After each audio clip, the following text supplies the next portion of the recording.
Jangan sok kita berdakwah mengikuti wali songo. Wali dulu, baru. Kamu masih belum wali kok.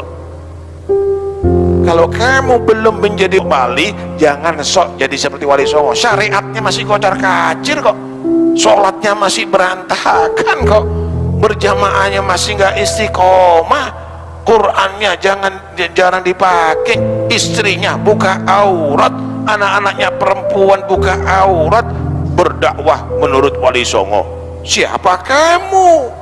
Karya-karya tulis B. Alwi. Oh iya gitu. Di karya-karya tulis B. Alwi, setelah saya renungi dengan sungguh-sungguh anu Kiai.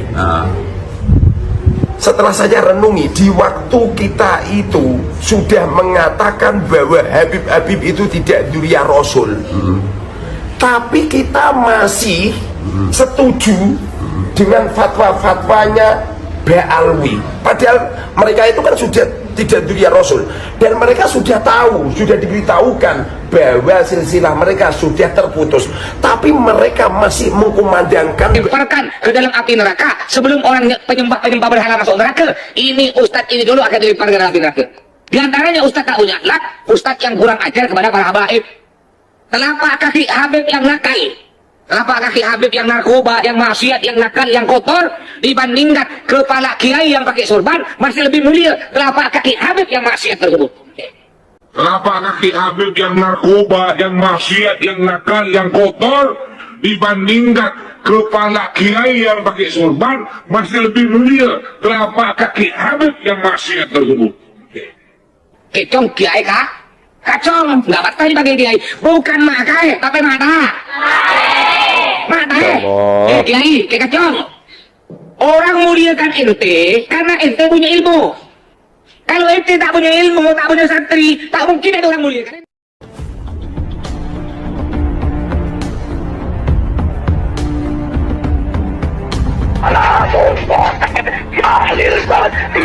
Jangan ada anak ibu maupun majikan ibu baca salawat-salawat itu salawat oknum, paham? Laknat Allah Ta'ala buat mereka, bukan karena salawatnya, sebab itu dimanfaatkan oleh oknum yang memusuhi agama. Selesai. Dan jangan ada anak ibu jadi ansor bagi banser. Ingetin nih, sampai mampus tidak ada kata banser. Dan jangan ada anak ibu mengikuti ajaran Islam Nusantara. Saya yang bertanggung jawab atas perbuatan laknat mereka. Jangan ada Islam Nusantara dalam sisi kepercayaan kita kepada Allah dan Rasulnya. Jangan ada paham Islam Nusantara dalam ibadah kita dan keseharian apapun bentuknya. Itu laknat Allah Ta'ala. Aku yang bicara. Selesai.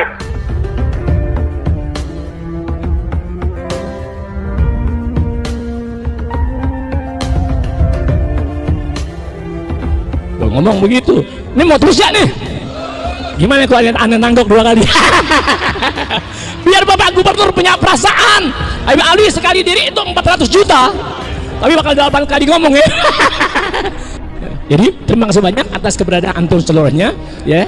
Kemudian terima kasih banyak buat para habaib, wabil khusus saudara saya, orang yang saya bela untuk menjadikan jabatan sebagai gubernur, yang insya Allah kalau ada umur, ada sesuatu dan ada kesempatan dapat dukungan partai politik, Allahumma saya kasih tahu jamaah sebanapun dengan doa, ya Rob jadikan Gubernur Anies Baswedan sebagai presiden kemudian hari. Satu-satunya orang yang layak untuk memimpin rakyat Indonesia, hanya satu-satu manusia yang layak, Bapak Anies Baswedan. Kalau beliau terpilih, mudah-mudahan kita semua diberangkatkan haji. Belum tentu.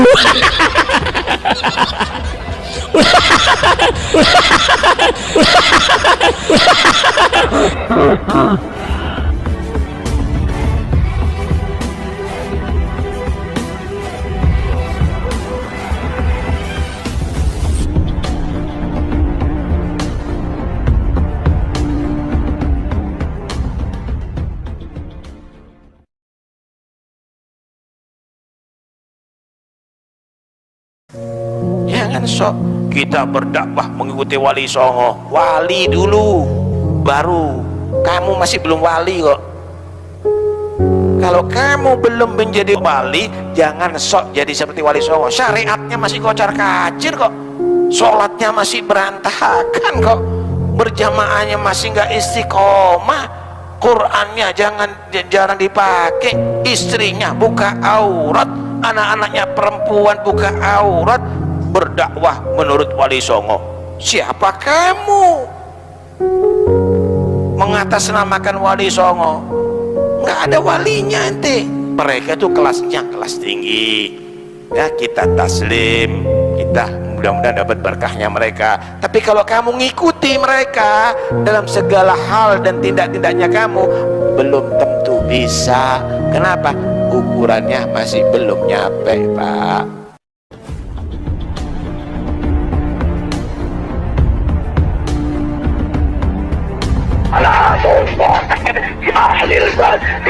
Jangan ada anak ibu maupun majikan ibu baca salawat-salawat itu salawat oknum, paham? Laknat Allah Ta'ala buat mereka, bukan karena salawatnya, sebab itu dimanfaatkan oleh oknum yang memusuhi agama. Selesai.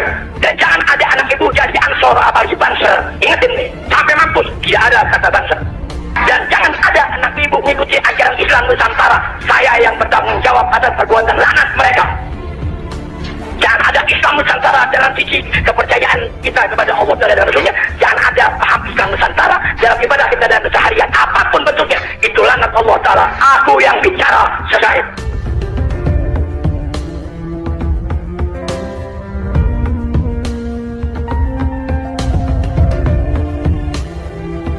Lo ngomong begitu, ini mau terus ya nih. Gimana kalau aneh nanggok 2 kali? Biar Bapak Gubernur punya perasaan. Habib Ali sekali diri itu 400 juta. Tapi bakal 8 kali ngomong ya. Jadi terima kasih banyak atas keberadaan antum seluruhnya ya. Kemudian terima kasih banyak buat para habaib. Wabil khusus saudara saya, orang yang saya bela untuk menjadikan jabatan sebagai gubernur, yang insya Allah kalau ada umur, ada sesuatu dan ada kesempatan dapat dukungan partai politik, Allahumma saya kasih tahu jamaah sebanapun dengan doa, ya Rob jadikan Gubernur Anies Baswedan sebagai presiden kemudian hari. Satu-satunya orang yang layak untuk memimpin rakyat Indonesia, hanya satu-satu manusia yang layak, Bapak Anies Baswedan. Kalau beliau terpilih, mudah-mudahan kita semua diberangkatkan haji. Belum tentu.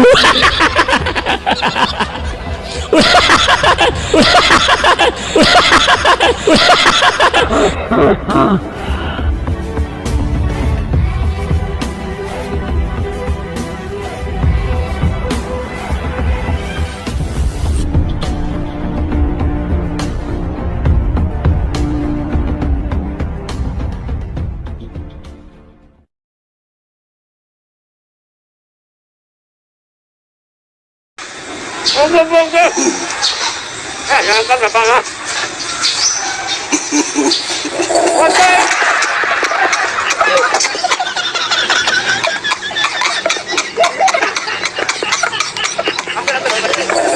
Pantai nyaman berapa? Hah? 200. Dulu. Pakai resek. Pakai resek. Plastik. Dulu.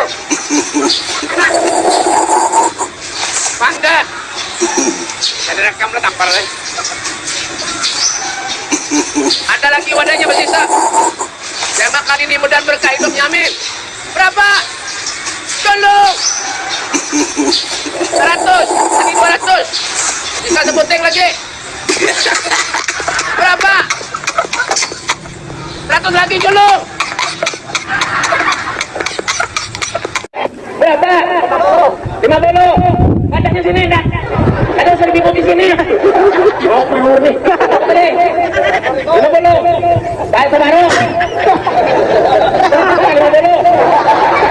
Kresek di mana? Kresek, kresek. Jangan Mas Jinet. Kresek. Itu menurun. Aku lagi modal lagi ini. 50. Jadi 50. 50.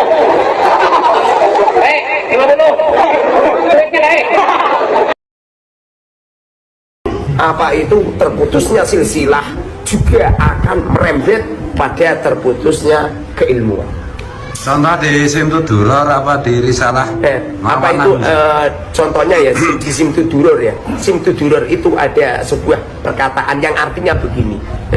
Habib Ali Al-Habsyi menerangkan bahwa Rasulullah itu dulu di waktu pembedaan dada, Habib Ali mengatakan, bukannya mahal seton itu dibuang, bukan, tapi yang tadinya sudah bagus kemudian ditambahi kebaikannya.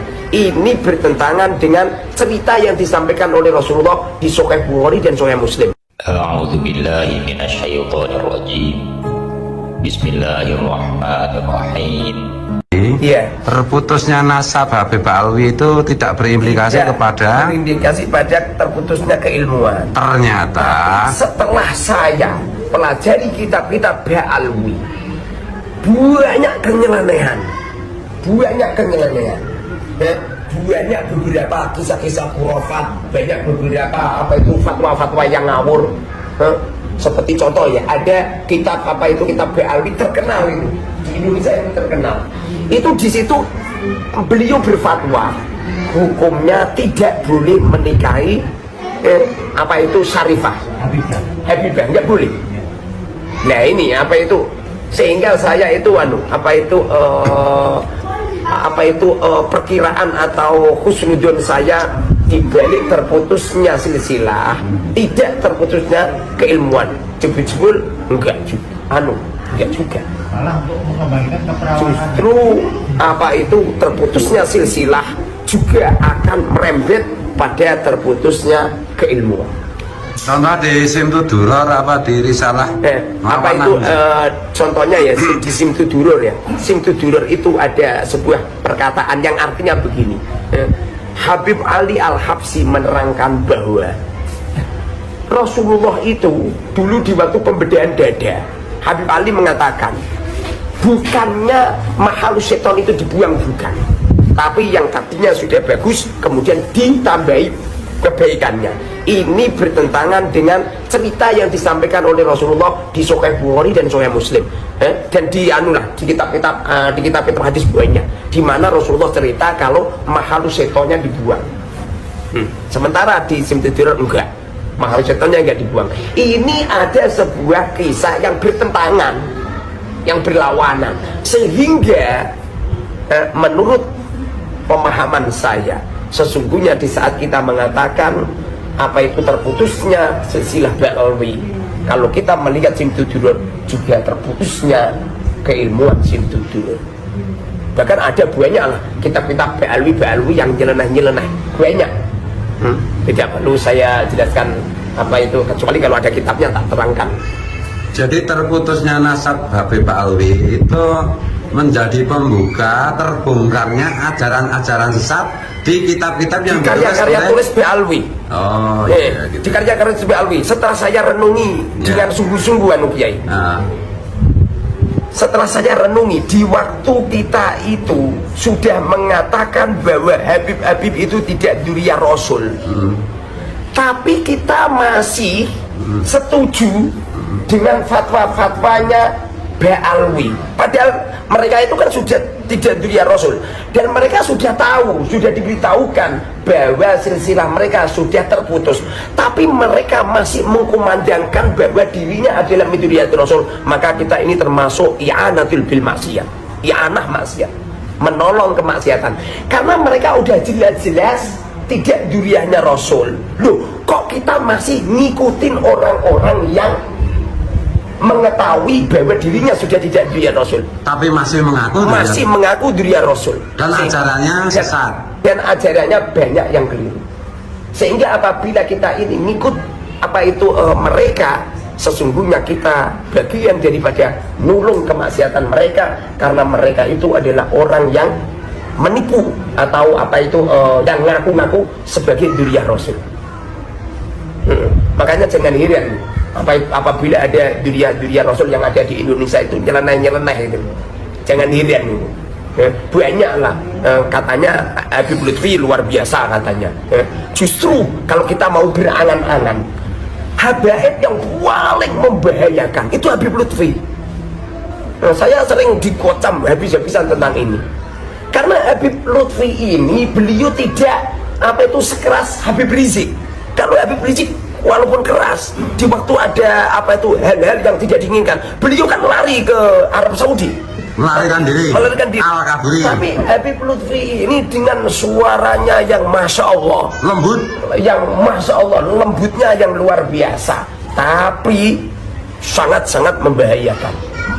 Kenapa kok sangat-sangat membahayakan? Coba sekali-kali panjenengan coba di tempatnya Habib Lutfi, jangan cuman sehari 2 hari, 40 hari panjenengan kumpul dengan Habib Lutfi, nanti baru tahu asli daripada Habib Lutfi. Kalau hanya melihat sekilas, melihat apa itu jubahnya dan ya seperti anak kecil lihat apa itu, ya lihat orang yang pakai jubah. Di sini kan banyak orang-orang yang semacam itu. Jadi apa itu, walaupun kita ini beranggapan bahwa silsilah Ba'alwi itu terputus, itu bukan berarti hanya sekedar terputus silsilahnya saja, tidak. Tapi coba diteliti keilmuannya, ada hal-hal yang aneh, teliti orangnya, ada hal-hal yang aneh. Indonesia ini sangat antusias dengan Habib Syekh semisal. Loh, kita orang ini percaya penuh dengan Habib Syekh yang imamahnya Masya Allah, yang pembicaraannya Masya Allah, yang pidatonya Masya Allah, kemudian menipu dengan sebutan, dengan lantunan lagu Habib Rizik guru NU. Loh, ini menipu loh ini. Ini sangat-sangat menipu. Bagaimana jika Habib Syekh wafat, Habib Lutfi wafat, ulama-ulama pribumi wafat, anak keturunan kita akan mengatakan bahwa Habib Rizik gurunya NU. Kapan wong NU belajar pondok di tempatnya Habib Rizik? Panjenengan pernah meneliti Habib Rizik? Tidak pernah. Seakan-akan orang NU ini berguru dengan Habib Rizik, seakan-akan seperti itu. Itu tidak cuma itu saja, banyak penipu, apa itu tipuan-tipuan, banyak ini. Kalau pengen tahu caranya atau berteman dengan tokoh-tokoh Habib itu, coba temani selama 40 hari, nanti akan tahu. Temani selama 40 hari, coba itu di apa itu di Semarang itu ada Habib Umar itu, coba sekali-kali temani 40 hari. Jadi saya ini tidak hanya sekedar memframing jelek, enggak, coba temani selama 40 hari. Orang itu kalau pengen tahu kehebatan orang, lakukan metode arba'in. Lakukan metode arba'in. Wong ada orang mandul Gus, ada orang mandul nggak bisa hamil. Saya ijazahi metode arba'in Gus, langsung hamil loh Gus. Maksudnya metode arba'in gimana? Tak suruh berhubungan badan 40 hari non stop. Sebel. Makanya kalau ada orang ampuh jaduk dibedil dor, dimadaan benda caranya ditembak nyampe 40 kali. Sebel mulai tenda. Ya terima kasih. Assalamualaikum warahmatullahi wabarakatuh. Waalaikumsalam.